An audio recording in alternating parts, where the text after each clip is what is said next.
నమస్తే, welcome back. టోక్యోలో ఇవాళ second day. నిన్నంతా ఫుల్ బ్రైట్గా ఉంది, ఇవాళేమో వర్షం పడుతూ స్టార్ట్ అయింది.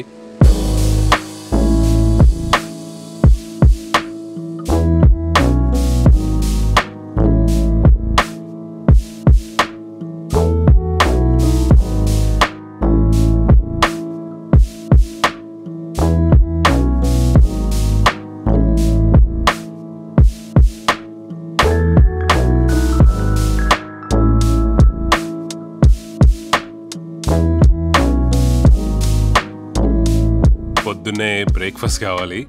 సో నాకు తెలిసిన జాపనీస్ ఫ్రెండ్ ఒక అమ్మాయి ఇక్కడ ఐఎమ్ డోనట్ అని చెప్పేసి ఒక డోనట్ షాప్ రికమెండ్ చేసింది. ఇక్కడ లైన్ చూడండి, లైన్ ఏమో చిన్నగా ఉన్నా సరే వెయిటింగ్ మాత్రం 40 minutes అంట ఈ డోనట్ షాప్ దగ్గర. బట్ నాకు అంతసేపు వెయిట్ చేసి ఓపికలేదు. సో నెక్స్ట్ స్ట్రీట్లోనే ఒక కాఫీ షాప్ కనిపించింది. ఏరియా అంతా చాలా క్వైట్గా ఉంది. సో ఇక్కడ ట్రై చేద్దాం. కాఫీ బాగుంటే చాలు మనకి.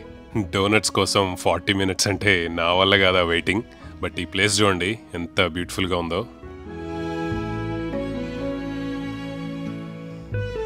కాఫీ అయితే 10 out of 10 చాలా బాగుంది. కొత్త ప్లేసెస్కి ట్రావెల్ చేసినప్పుడు అక్కడ లోకల్ కాఫీ షాప్స్ ట్రై చేస్తేనే ఆ లోకల్ కాఫీ కల్చర్ తెలుస్తుంది, స్టార్ బక్స్ లాంటివి కాకుండా. బట్ ఇదైతే పర్ఫెక్ట్.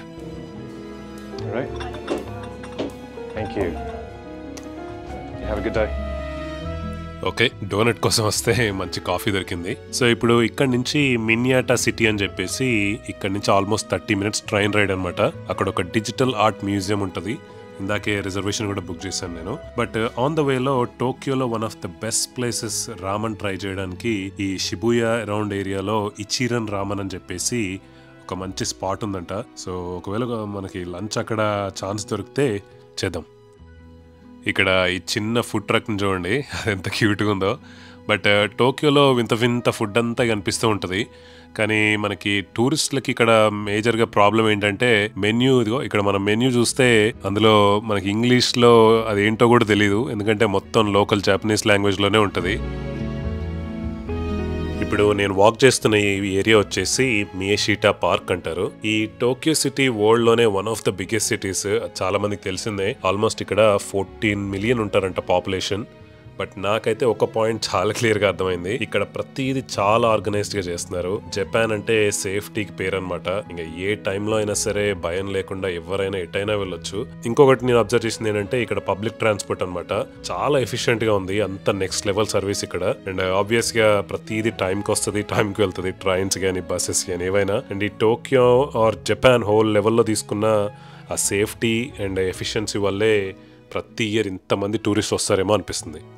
ఇక్కడ మీరు చూస్తున్న ఏరియా అంతా కూడా మియాషిటా పార్కే. ఇక్కడ ఒక interesting mix of shopping and అలాగే food spots, hang out areas అన్ని ఉంటాయి అనమాట. ఇక్కడ మీకు లెఫ్ట్ లో కనిపిస్తున్నాయి చూడండి, ఇవన్నీ రికార్డ్ షాప్స్. ఇవంతా నైట్ టైంలో ఈ ఏరియా అయితే మొత్తం లిట్ ఉంటది అనమాట. అండ్ టోక్యోలో ఇంకో ఇంట్రెస్టింగ్ ఫ్యాక్ట్ ఏంటంటే ఒక సబర్బ్, ఒక అర్బన్ ఏరియా నుంచి ఇంకో అర్బన్ ఏరియా మొత్తం కనెక్ట్ అయిపోయి ఉంటది. కొన్ని వందల సిటీలు కలిస్తేనే ఒక టోక్యో అనమాట. నేను ఇందాక ఇచిరన్ రామన్ అన్నాను కదా, ఆ ప్లేస్ కూడా ఇదే చూడండి. ఈ లైన్ చూడండి ఎంత పెద్ద ఉందో నా వెనకాల. వాళ్ళందరూ ఆల్మోస్ట్ ఒక గంట సేపు వెయిట్ చేయాలంట ఇక్కడ రామన్ తినడం కోసం. సో మీరు ఎప్పుడైనా టోక్యో వస్తే మాత్రం గుర్తుపెట్టుకోండి, ఏ ఫేమస్ ప్లేస్కి తినడానికి వెళ్ళినా సరే మీరు పొద్దున్నే లైన్లో నిలబడాలి, లేదంటే వెయిటింగ్ లేనిది ఏ పని అవ్వదు ఇక్కడ. ఓకే, సిన్స్ ఈ లంచ్ కూడా ఫ్లాప్ అయింది ఇవాళ. బట్ టోక్యో షిబుయా స్టేషన్ కింద అండర్ గ్రౌండ్ లో టోక్యో ఫుడ్ షో అని చెప్పేసి ఒక మ్యాసివ్ ఫుడ్ కోర్ట్ అనమాట.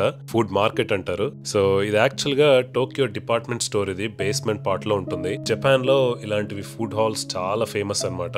ఇక్కడ fresh Sushee, bento boxes, Japanese sweets, breads అన్ని సూపర్ నీట్ గా అరేంజ్ చేసి క్లియర్ గా డిస్ప్లేలో పెడతారనమాట. అండ్ ఇక్కడ ప్రెజెంటేషన్ కూడా చాలా నెక్స్ట్ లెవెల్లో ఉంటది. ఫుడ్ అంటే ఒక ఆర్ట్ లాగా ప్రెజెంట్ చేస్తారు ఇక్కడ. సో ఇచిరన్ రామన్ అయితే మిస్ అయ్యాను. బట్ ఇక్కడ ఏదైతే టేస్టీగా కనిపిస్తుందో అదే నా లంచ్ ఇవాళ.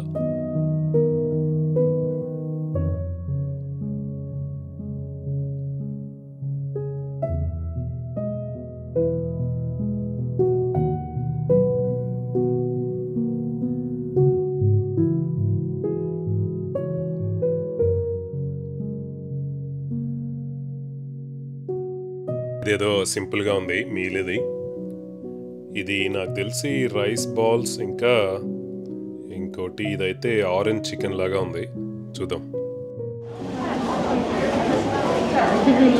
How are you?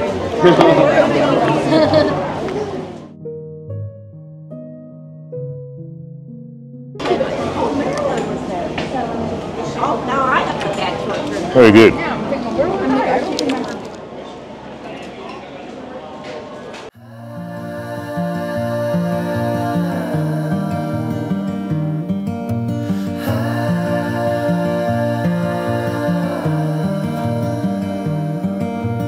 Take your time, fall in line someday. It's hard to win, hard to pin one day. I look out for you to soothe away the blues in your eyes.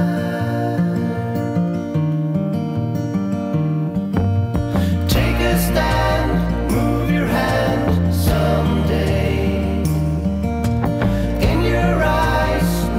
Skies one day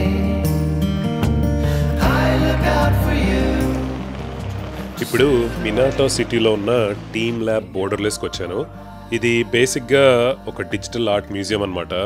ఇక్కడ lights, colours, sounds అన్నీ కూడా ఒక మన మోషన్కి react అవుతూ ఉంటాయి. మనం కదులుతూ ఉంటే ఆర్ట్ కూడా మూవ్ అవుతూ ఉంటుంది అనమాట.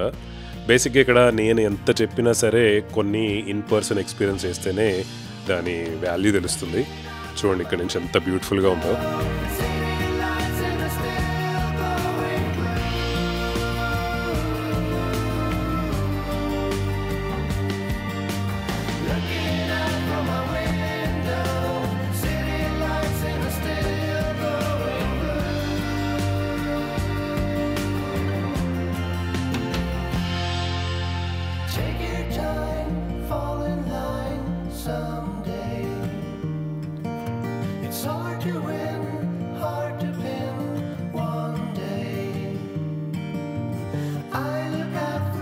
This place is crazy.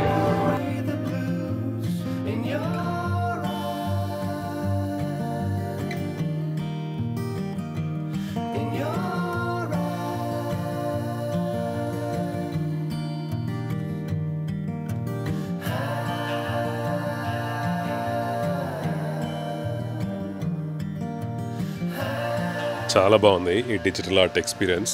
దీని కాస్ట్ వచ్చేసి రఫ్గా 2200 రూపీస్ ఛార్జ్ చేశారు. But one of the best experience అనమాట.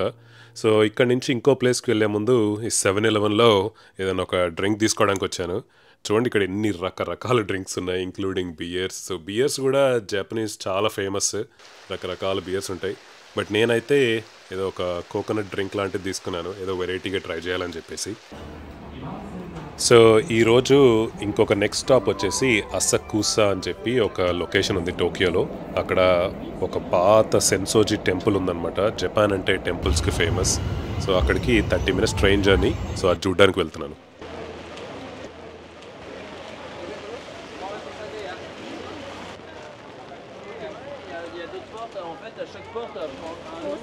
yen. One person, 4,000 yen. This is more cheapest one. Okay. But if you have more than 30 minutes, you can enjoy many. Where does this ride take you? Where does it take you? Where does the rickshaw? Everywhere you want to go, like Skytree. Okay, for 30 minutes. 30 minutes. Okay. ఇదే Asakusa Sensoji temple entrance. ఇది టోక్యోలోనే most visited temple అని చెప్పేసి చెప్తున్నారు ఇక్కడ. ఇక్కడ కూడా మన దగ్గర లాగానే మెయిన్ టెంపుల్కి వెళ్ళే ముందు ట్రెడిషనల్ స్నాక్ షాప్స్ ఇంకా సూవినియర్ షాప్స్ ఈ చుట్టూ ఉన్నాయి.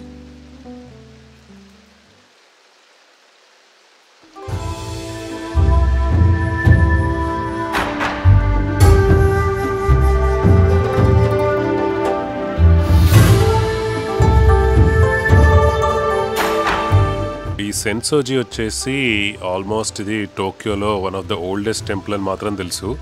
అండ్ అలాగే దీన్ని బిల్డ్ చేసింది వచ్చేసి 600 ADsలో అంట. సో ఆల్మోస్ట్ ఇది 1400 ఏళ్ళు అయిపోయింది చూడండి.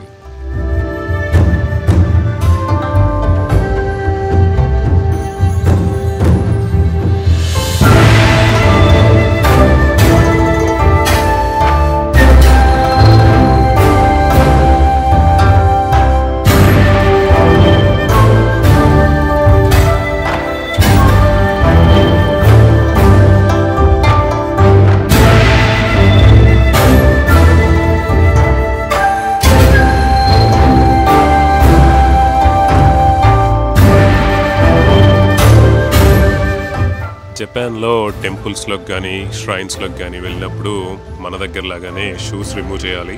బట్ ఈ టెంపుల్లో ఆల్మోస్ట్ లోపటి దాకా షూ వేసుకొని తిరుగుతున్నారు.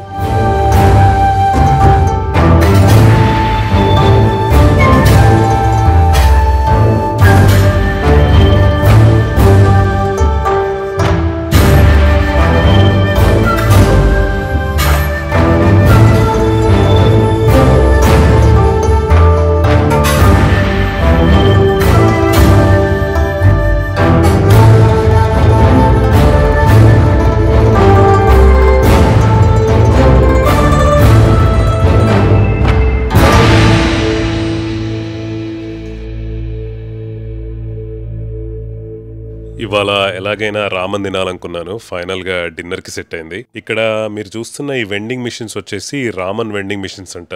జపాన్ లో చాలా కామన్ ఇవి. 1960s లో అప్పట్లో ఈ రామన్ షాప్స్ లో స్టాఫ్ తక్కువ ఉండడం వల్ల స్టార్ట్ చేశారంట ఇవి. జస్ట్ మనకు కావాల్సింది ఏదో చూస్ చేసుకొని ఆ టికెట్ తీసుకెళ్లి అక్కడ హోస్టెస్ దగ్గర ఇచ్చేస్తే వాళ్ళు డైరెక్ట్ ఫుడ్ సర్వ్ చేస్తారు.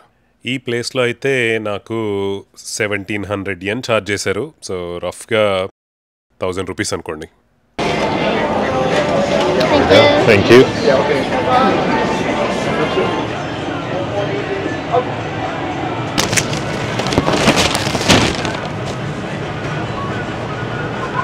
This is my ramen. Looks pretty good.